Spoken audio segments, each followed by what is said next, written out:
Okay, good morning, everybody. Thank you for joining us on our Learning Festival Stage 2 today.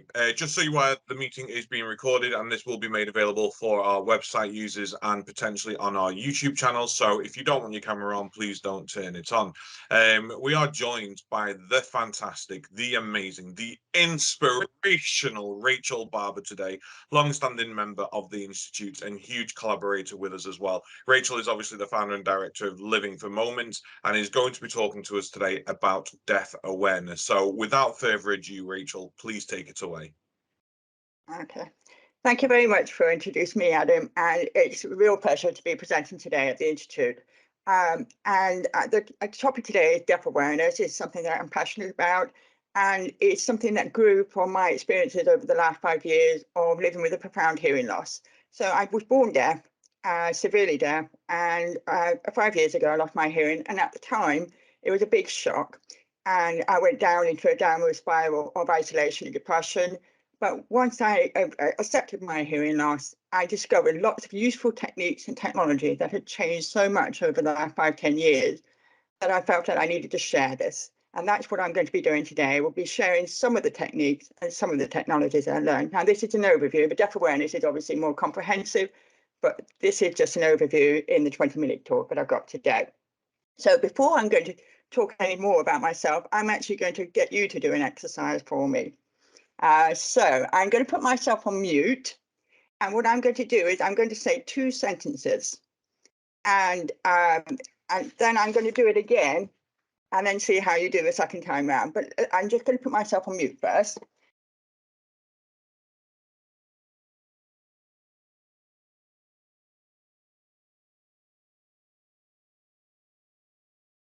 Now, did any of you get those sentences?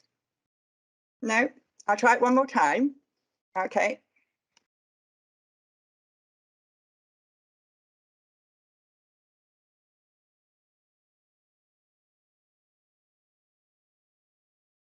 Any guesses? Even if it's just a word or two.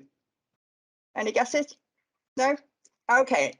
So that just shows how hard it is. But I'm now going to give you a clue of what I'm actually talking about. And I'm just going to use one word. It's a theme, celebrations. And this time, I want you to see if it helps.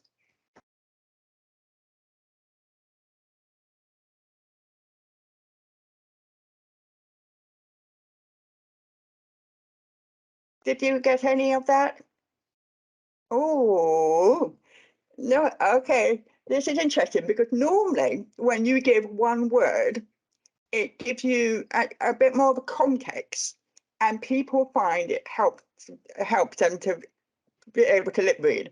So for example, when I'm in a meeting sometimes and I get lost, now the innovators meeting is probably a really good one because it's really fast paced, isn't it? And it's just changing topics all the time. But if one of my colleagues put one word in and indicate what changed in the conversation, that brings me back into the conversation if I got lost at that point. So I sometimes message privately to people and say, can you just give me one word? And they'll message me one word back and it brings me back into the conversation. And it's really effective because it gives me a clue what's being talked about and then my lip reading is better. So for most people, having a theme can really, really help. And it's a really simple technique. And it's something that I discovered when I lost my hearing completely. In fact, with my daughter, it's just say one word. And then I was like, oh, I know what you're talking about. And it's so simple and it's so little effort for individual to do. Overview. And I'm just going to give you a brief background of myself.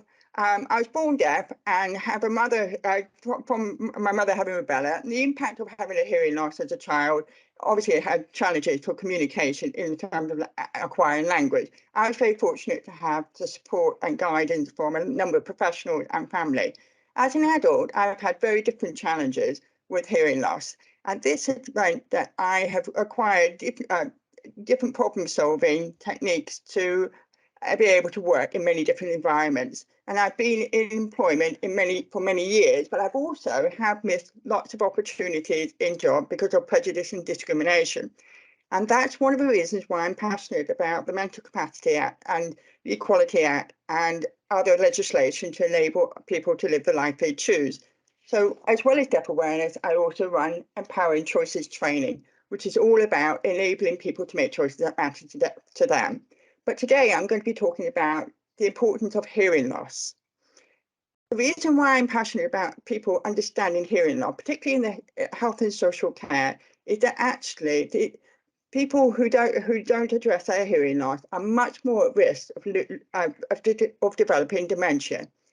You're 2 times more likely with a mild hearing loss, and 3 times more likely with a moderate loss, and 5 times more likely with severe hearing loss. And this is because the natural reaction of people with a hearing loss is to withdraw and isolate themselves. And therefore, you're no longer getting the conversation on a day-to-day basis, which reduces the stimulation to the brain. The other reason why it's important to share deaf awareness is that having a diverse workforce makes your business stronger. So for example, I worked in the care industry for 5 years, and I was very aware of some of the challenges that some of the residents had, and therefore was able to help make activities much more accessible. And these activities were tailored to them rather than activities just being generic. It was tailored to them, which isn't a good practice anyway. But what really made a difference also was actually making sure that the group size was small, the acoustics were good, the lighting was appropriate. All those things made the activities accessible. The other thing about deaf awareness training is that technology has changed over the last 5-10 years. We have been, one of the things that has really helped me over the last 5-10 years is transcribing technology. That had changed. When I first looked at transcribing technology 10 years ago, it was pretty inaccurate and really unhelpful. Whereas now, some of the transcribing apps are so good that I can actually access activities that I couldn't before. So for example, on my phone, the transcribing app is so good that I can actually use a phone to actually have a conversation with someone. And that wasn't the case 10 years ago. I'm going to share now the slide that I want to share is this one, the audiogram. Okay. Now the audiogram is something I want you to learn today, because this is the thing that actually shows you, sorry, the audiogram is a measurement of your hearing loss. Now, audiogram is measured in decibels and hertz. So the decibels is on the left, which is the measurement of noise. And the scale, as you can see, is from 0 to 120 decibels. And decibels is measured in logarithmic scale. So 10 decibel change of hearing is actually a significant loss. And as you can see, hearing loss starts from about 15 to 20 decibels. Now, 20 decibels at a mild hearing loss, you will start to notice a change in your hearing. Mild hearing loss is when you start to notice in a noisy environment that you're struggling to hear. Whereas at moderate, it's a bit more severe, and you definitely need a hearing aid or something to support you. Now, I'm showing here an audiogram with sounds on it, because this is really helpful in identifying the sort of things you can do to help people with a hearing loss. So, for example, if you have someone with a high frequency hearing loss, you will want to think about the words you're using, different words. So, on the right, let me just explain this. This is hertz, as I said, a high frequency sound, and this is the decibel scale. Now, in this banana, you will see that there are some sounds at this end, which is the high frequency sound. Now, if you have a high frequency hearing loss, you can change the words you say to make it easier for that person to hear. So, for example, instead of saying nice, you would say good, or instead of saying house, you might say home. Now, this is really effective for talking to people with a hearing loss. Now, not everybody has high frequency hearing loss. So it would be a question of trial and error to identify which words work best for those individuals. But it can be really effective. Now, the reason why I share this technique is because the natural reaction of many people is to get louder or to speak slowly. Now, those are the 2 worst things you can do with a hearing loss. The words can make a difference. So what I'm trying to say is that you play around with the words. Now, the reason why I say this is that I've witnessed in hospitals and health settings people to shout and people to also to speak slowly. And the reason why those two are the worst things you can do is because when you shout, your body language changes and it distorts the sound. And it also can come across as really scary for someone who's living with dementia or living with a hearing loss, and in some cases both. So the reaction of the individual who receiving that information is not going to be so positive. They tend to withdraw and become a bit defensive, or in the worst case scenario, they might lash out and hit you because they're so annoyed of the way you're talking to them. So, and the other thing, if you speak slowly, just watch my mouth when I speak slowly. I am going very slow. Now, you see what I mean? It really distorts the sound and the mouth movement changes, which is why that's the worst thing you can do. So I really encourage you to try different words and giving clues to people of what you're actually talking about. Okay, so those are just two very simple techniques to use when you're talking with someone with a hearing loss. Now, the other thing to bear in mind when you're talking to someone with a hearing loss is making sure that the lighting is good. There are so many care homes and hospital settings where the lighting is so bad that you can't lip read. So it is important that you address the lighting in whatever setting you're working in. And the other thing is the background noise. Background noise, wherever you go, there's music. And music in the background can be really hard because all you're hearing is music. You're not hearing the voices in front of you. So trying to lower the background noise or turn it off if possible would be really helpful. So in a care home I worked at, for example, there was a coffee machine going off. There was a trolley being walked past every time there was an activity. There was music in the next corridor. And I said, look, during activities, you've got to shut all of that down because no wonder people can't follow what's being said because there's so much noise in the background. Now, it's because I have a hearing loss, I was able to notice this, whereas other people might not notice it because you with a normal hearing can shut those sort of noises out. But the challenge with a hearing loss is that you can't do that as easily. Now, you can over time with a hearing aid shut out some noises, but it's never going to be as good as somebody with a normal hearing. And that's why it's really important that you shut that background noise as much as possible. Okay, so I'm also going to just share with you now. So on this slide, I just want to share with you that it is really important that we respect people's choices. Now, not everybody will choose to have a hearing aid. Not everybody will choose to have a cochlear processor. And it's important that we respect people's different ways of different choices and the way people communicate. And this is just a cartoon version to illustrate that point. And also the other thing to point out, as shared in this cartoon, is that just because we're not responding does not mean that we're thick or stupid. And that is sometimes the way people behave around us is really patronizing. And in some cases, sometimes the audiology department are the worst people. Sometimes they sort of like say some really patronizing things. So just be careful what you say. Just because you can't hear does not mean you can't. You're just as less intelligent than anybody else. So please be respectful for whoever you're talking to.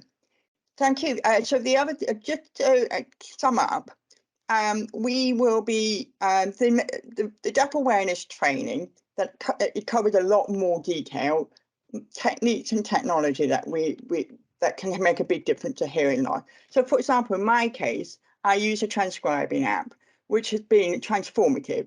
And I say this, it really has been transformative and does make a massive difference on the day-to-day living. So, for example, at the moment, when you go to hospitals and in a care setting, people are wearing masks. And that's because they still need to do that. Now, normally in that situation, I would be completely lost. I can't lip read. And so what I do now is I take my Pixel phone and I take my phone to whatever appointment I have, and I say to the doctor or to the healthcare professional, look, I'm family deaf. This phone transcribes everything you're saying. Just speak into the phone and I'll read it. And so that way I'm able to communicate. And so I read what they're saying and I can respond back. But it's also extremely good, not only for people like myself, but it's also good for people who sign and do not have access to a signer. So they can type in their message in the phone and the phone will talk to their GP or whoever they're talking to, and then that person can respond back, and it comes up in a transcript for the individual who signs. So it's a brilliant piece of technology that can be transformative to individuals who are struggling in those different settings. Now, it's not right for everybody, but it is really, really helpful for many of us. And a lot of people are not aware of this technology. Now, Pixel phone is something that a lot of paramedics are using now because they are beginning to cotton on to the fact that they have a lot of deaf patients and they are using it more and more. But we do need to see this technology used more widely in health and social care settings because it does not require internet access and is still extremely reliable. Okay, I'm not going to go into any more details of other technology that can help because that would take the full training. So there's lots of things like from hearing aids themselves, cochlear processor, and also other techniques that I haven't shared today. But that just gives you a flavour of some of the things that I share in my deaf awareness training. Okay, now there's some questions on this chat box. So can I just have a look at, yeah, any questions there? Yeah. Okay, no questions as yet. But if you do have any questions, I'm happy to take questions now because I really want this to be a useful session for you to get a flavour of what the deaf awareness training covers. Thank you very much for listening to me and bearing with me because I couldn't see anything. So, okay. Thank you so much, Rachel. And I think it's, this is something that is so incredibly important. And I know we'll touch upon later on today when we talk about accessibility to training. We've got to think of everyone's accessibility needs moving forwards. And I have a bit of a bee in my bonnet about closed captions and subtitles being behind a paywall on digital services. If you go to a shop, you don't pay to use the ramp to access the shop. So why should we have to pay to use closed captions on the softwares that's supposed to connect us?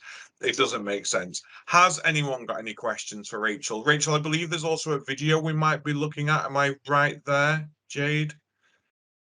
Yes, there is a video. There is an opportunity to hear what it sounds like with a hearing aid. Now, I do need to emphasise that the sound is really off-putting, and that's one of the reasons why wearing a hearing aid is so often people discard them and say, no, I really can't stand this, because wearing a hearing aid is not like wearing glasses where you put them on and you think, oh wow, I've got really good vision now.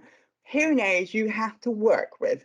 It takes time to get used to the sound, and as I say, you always hear background noise, but it does get better over time. And one of the challenges that we have is that there are 6.7 million people who benefit from a hearing aid, but only 2 million do. Now that is of concern because, as I said to you earlier, the risk of developing dementia increases with the level of hearing loss that you have. So it is important that you address your hearing as best as you can. Okay, so this is Jade going to share this now. Induction loop systems are solutions for assisted listening, providing access to high-quality intelligible sound for hard of hearing. These systems are a great benefit to the hard of hearing, and demand for them is rapidly increasing around the world. Assisted listening benefits a large and ever-growing section of society. Hearing impairment affects 1 in 7 of us, a number that is increasing as the population ages. Providing fair and high-quality service to this large group is becoming a high priority for any service provider or public organisation. Okay, so you can see why people get put off hearing aids by having that sort of sound, but that's not what you hear sound like, is it? No. And that can be really, really off-putting. And that's one of the reasons why it's so important that you turn that background down.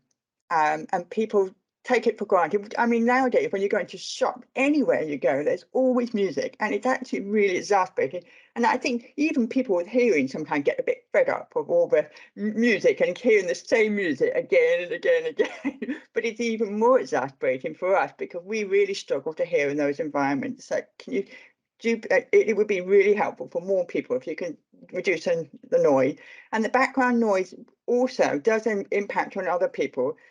So you've got neurodiverse people, you've got people with dementia. The background noise doesn't help them either. So actually you'll be helping more than just people with a hearing loss. You'll be helping a wider population. And the number of people with a hearing loss, as it is quite large as well. It's 12 million people. So you're talking quite a significant number of people in the population. And then to add on neurodiversity and dementia, you're talking about a lot of people who you would be potentially helping by just reducing that background noise. Okay, any further? I think that's fantastic, Rachel. And I was at a restaurant this weekend, and the music was just so overwhelming. And that in itself is off-putting for me as an abled hearer. So for those who aren't, and I think we talk about this in workforce and how we can support our workforces. So in training, we've not got too much background noise going on, but even things when we talk about behaviours that challenge in care settings and in health settings, looking at what the environment is, because most behavior is as a direct result of being triggered by environmental stimuli. So if we have a look at those environments and go, I'm asking somebody or trying to support somebody to do this, and they're not responding the way that I want, is the background noise too loud? Is the TV going on too close to them? And people who use loop hearing, I wasn't aware of, can interfere with quite a bit, and you've got to be careful with what you use around them and sound wise around that. So it's about being more aware and more understanding and open. Tammy, thanks you so much, Rachel, for your session. I think it's been incredible. You can get in touch with Rachel afterwards if you like, to discuss the training options that Rachel does have with Living for Moments. I highly recommend them. If I'm completely honest, I would rather go to somebody who I know has got real lived experience around the subject matter that they want to teach. And, Rachel is so knowledgeable about this. We've got a couple of minutes left before we move on to our next session. So has anyone got any questions or anything else that they would like to say? Any comments? An outpouring of love for you, Rachel. I think, it's not something we talk. I've got a deaf cousin myself. My cousin was born deaf, and has lived with hearing aids all his life. So I would hope in a sort of sad sort of way, he wouldn't understand the difference of not wearing hearing aids. So I suppose it must be quite jarring to require them at a later stage in your life, once you've been enabled hearer, and then lost that ability to hear so effectively. And I never thought about it. I always thought it was like putting on a pair of glasses and then you would be able to hear again. So it's really interesting to get that real insight into it. So thank you again, Rachel, for joining us today. Yeah, and the other thing, just to mention, that learning hearing through a cochlear processor is completely different as well. So in my case, I had to learn how to relearn rehear sound in a very different way, and I took 6 months off work to retrain my brain how to process those sound. So when you see people with a cochlear processor, it again, it's really different sort of hearing, but it is well, certainly in my case, I found it really worth it because I missed so many sounds when I had no hearing at all. I lived for 2 years with complete silence, and I missed the sort of sound like children's laughter around you, or bird noises, or traffic noise. I'm an avid cyclist, and I felt a little bit dangerous with not being able to hear background noise at all. But actually, with a cochlear processor, over time, I was able to get all those sounds. But I had to train my brain to hear sound, and I had to learn speech sounds again by teaching myself by listening to an audible book and reading a book at the same time. And I had to work from a children's book right the way up to an adult book. I was very chuffed when I got to Jane Eyre because I was working my way up. So, but so a cochlear processor is not straight, just plug it on your head and then you can hear it. The brain is, you have to be retrained to learn hear sound in a very different way. But it is fascinating how the brain can do that. I never realized how plastic it is until I started learning and hearing things so differently week by week. I kept a journal of how much more I heard each week, and it was fascinating looking back. It was like, wow, when I first heard sound through a processor, it was like Mickey Mouse squeaks, and then those squeaks turned into sound. It was amazing. But so that is just something I share with you because a lot of people ask that from training. Honestly, that's absolutely incredible. Thank you for giving us that sort of. And I just think I mean, my hat's off. I don't want to come off patronising, Rachel, but the work you must have put in to be able to, get back to where you are today. And, I sometimes wonder whether digital innovation is going to benefit health and social care as much as it currently is doing. And, you're a testament to that. These cochlear implants are obviously life-changing and life-saving for people. So at some point, I would love to have a catch-up and learn more about your process of relearning how to hear. I think it's incredible.